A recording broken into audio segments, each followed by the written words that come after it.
break from the policy space. The government is likely to announce a big stimulus for the food processing sector in the next few weeks.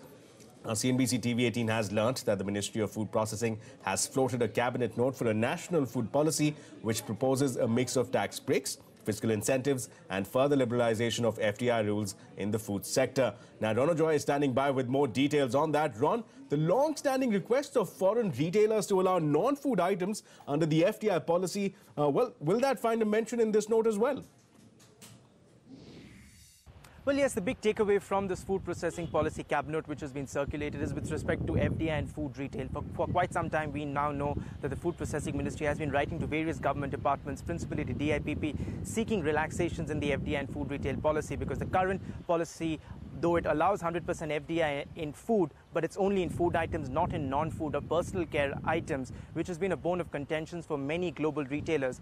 Walmart, Tesco, Carrefour have been writing to the government on several occasions, seeking this relaxation, at least 15 to 20% of the FDI be allowed in non-food items to make their businesses more viable and sustainable in the country. We understand that as part of this food processing policy cabinet note, there's an entire paragraph devoted to the FDI and food retail, where the government, where this cabinet note very clearly spells out the government's intention is to progressively liberalize the FDI in food retail policy, and it specifically mentions allowing FDI in non-food or personal care items, which will certainly come as a big relief to some of these global retailers. Though it is true that it does not clearly mention how much the FDI limit will be, because at the end of the day, this is a domain of the DIPP. But what the government is hoping that this policy note captures the intent of the government, which is sooner rather than later to liberalize this policy. The timing is also interesting. In about a week, 10 days' time, India will be hosting the World Food India Summit, which will see some of the global retailers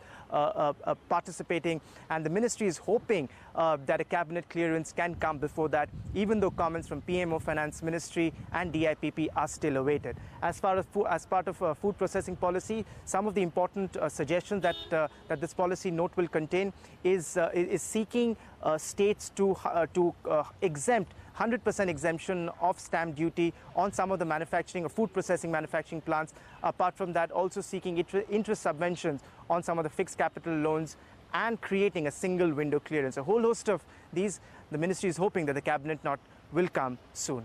That's all from me. Back to you. Well, thanks, Ron, for all those details. The food processing industry will clearly be hoping for this Brahmastra sooner rather than later. Time now for a quick